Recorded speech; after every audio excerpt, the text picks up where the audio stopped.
How's it going, everybody? This is Cameron White with White Light Astrology, giving you guys your September 2019 horoscope for Leo, Sun, and Rising. Thank you guys so much for being here and liking and sharing and commenting and subscribing. I love and appreciate every single one of you guys.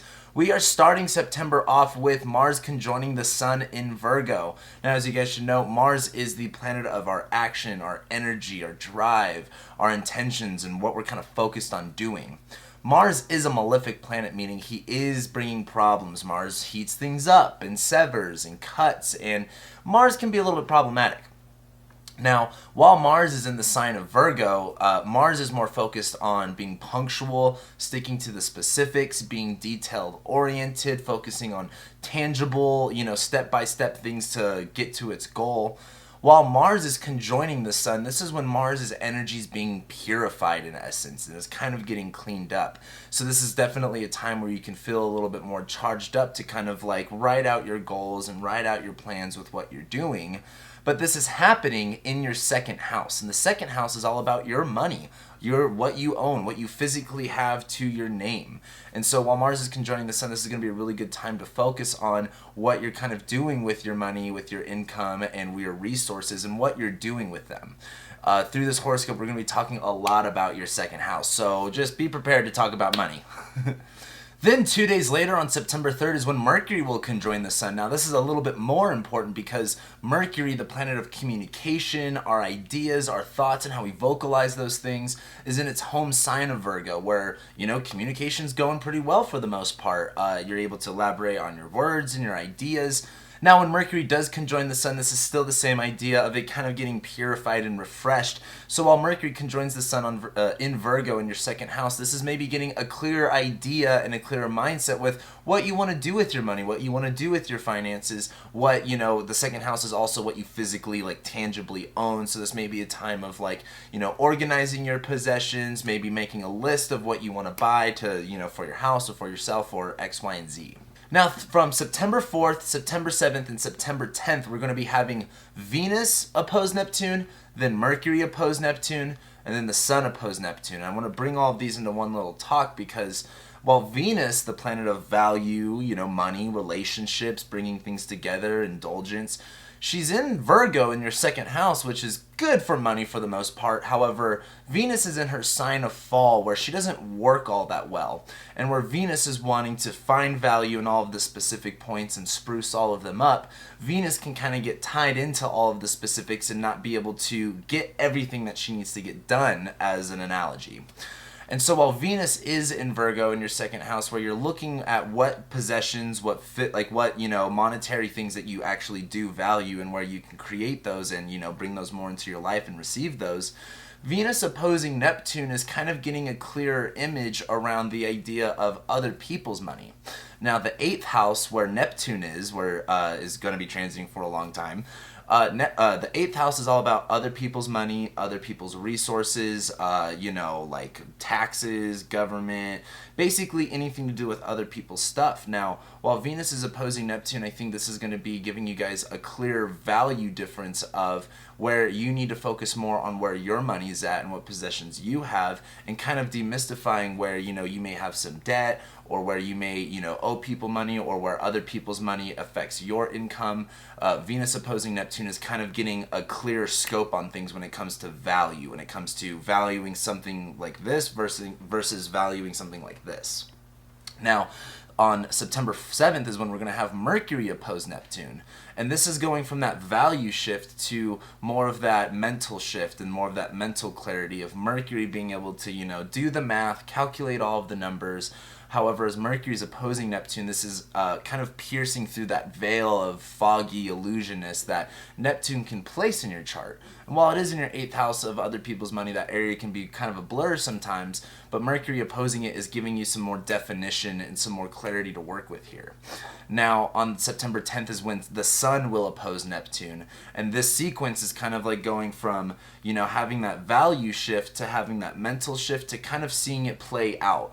The Sun is the main luminary where it's going to be bringing light, and while it is opposing Neptune, this may still bring up some shadowy illusions and some confusion around your 8th house, but this is mostly a time of combating that with being more detailed and detailed oriented when it comes to your finances and your physical possessions.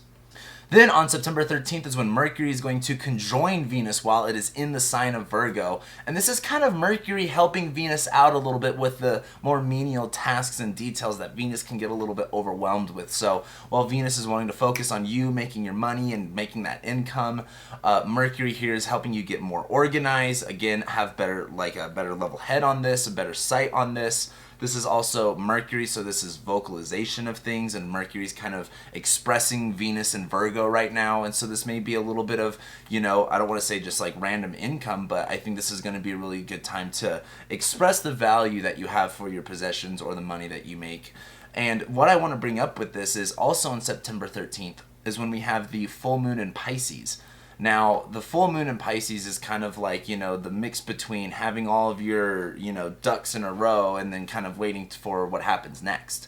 While the moon in Pisces is kind of like, or I should say Pisces is more of the blending of like emotions and logic together. This kind of creates a space of, open-endedness. There's no really boundaries or rules. It's just kind of is.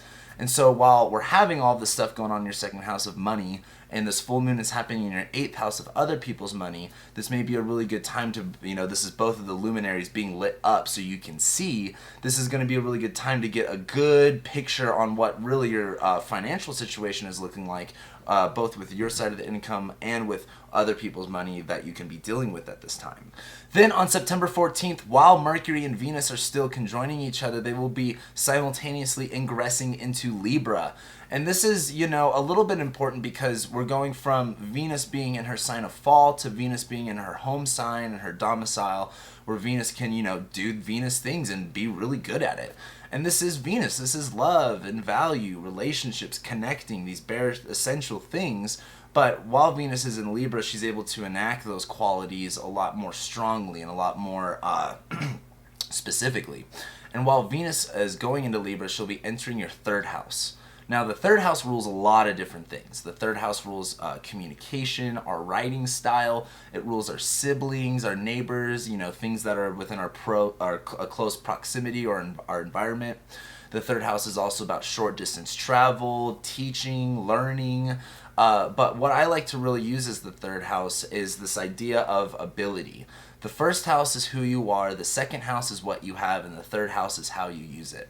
And as Venus and Mercury both move into Libra into your 3rd house, I think this has to do with delegating more value when it comes to what you're pursuing and what you're doing and how you're utilizing yourself. When it comes to your communication with what you know how to do, with what you've been taught, Venus going through here is expressing more value in here, expressing more peace, more connection, more bringing togetherness.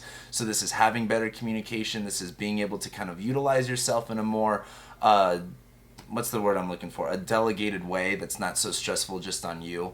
But while Mercury enters Libra as well and goes into your 3rd house, I think this is going to be a lot more expressive of where are we finding the balance between how we say things and how we do things. But also on September 14th is when Mars will oppose Neptune. And while Mars is in your 2nd house, you have to remember, at this point, Mars is, still heating up. It's still a dry planet, so it could still be, a little bit harsh on your money. It's kind of like, yeah, you're making more, but also spending more at the same time. But Mars is also combust, where it's really hard to see what he's doing. He's underneath the beams of the sun. So while Mars opposes Neptune, I think that this is going to be a critical moment of really looking at what are you pursuing with your finances and where is your money really going, and kind of lifting off the illusion of where you're throwing your money into versus where it's kind of being just dumped into for no reason, and where you can save a little bit more money and not have to spend so much.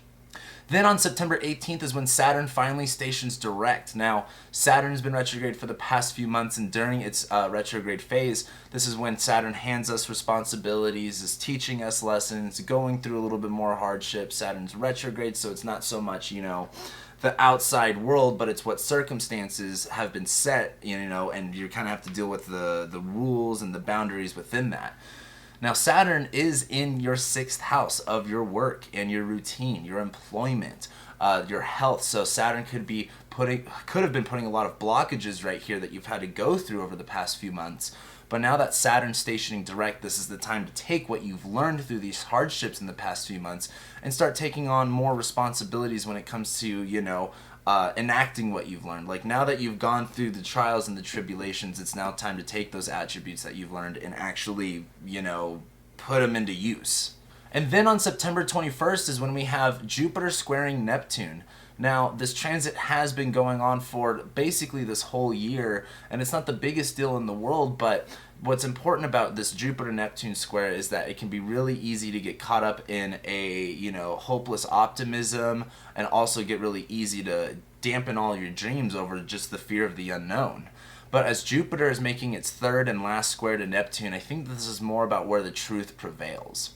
And Jupiter is in your fifth house of love, of romance, of creativity, of art, sex, music, passion, all of these fun things. The fifth house is an extension of who you are. And so while Jupiter's been transiting here, you may have been enjoying, a lot of, opportunities in your head in this area. Jupiter stationing direct moving forward is growing in this area, but as it's squaring Neptune, and Neptune's in Pisces in your eighth, putting a cloud of illusion over the unknown, putting a fear over, changes and what you can experience during that. And Jupiter squaring Neptune's kind of like, hey, it doesn't all have to be bad. If you remain hopeful and faithful, there's going to be more opportunities presented to you in this area, as long as you keep that vision and that faith alive. Then on September 23rd, the sun moves from Virgo into Libra, and the main luminary, the light, gets brought into focus when it comes to your third house of what you're doing, like not ever necessarily like your habits and your routine, but how you really utilize your energy and your personality and what you have in order to, be who you are. The third house is what you know. It's short distance travel. So while the sun's transiting through this part of your chart, this is where the light and just more of the main theme is going to be. But then on September 25th is when Venus squares Saturn. Now, I bring this up because this is usually a pretty rough transit, and I think it's going to be a little bit interesting for you guys specifically. However, Venus, the planet of value, love, is in her home sign where she's really strong, but so is Saturn. And Venus squaring Saturn is usually a pretty rough transit. It's pretty depressing. But the one thing I wanted to hit with this is while Saturn's stationing direct in your sixth house, and it's kind of time to start laying down the law when it comes to your, whether you're having, too much responsibility at work or you're having health issues, time to, fix those things. Venus in Libra is kind of like giving you this grace and this ability to have, diplomacy when it comes to these things and kind of finesse your way into doing it. It's kind of like Venus in Libra is kind of like, you don't just have to work hard. You can have fun, you can play harder, and you can work smart. Venus in Libra is like, all right, how do I really balance out all that I can do to really help mitigate the responsibilities and the barriers I have in my sixth house? And then we end September with the new moon in Libra happening on September 28th. And I think that this is going to give you guys a refreshing start with looking at how you really can utilize yourselves and what balance you need to find within that versus, what versus what you got to go out of your comfort zone to accomplish. I think that there's really a lot to look at with, the Sun, Venus, Mercury in Libra at this time. With the new moon in Libra, this is a really good time to just look at the bigger picture of not only your neighbors, siblings, short distance travel. It relates to a lot, but for everyone, communication, ability to do so. How can you balance and delegate more of those things? And while we're having this new moon in Libra, this is both of the luminaries focused in on this one space that gives you, time and energy to really put some, thought and feeling and TLC into that area. And that's what I got for you guys for this month. So thank you guys so much for being here and liking and sharing and commenting and subscribing. I love and appreciate every single one of you guys, and I'll be seeing you next month.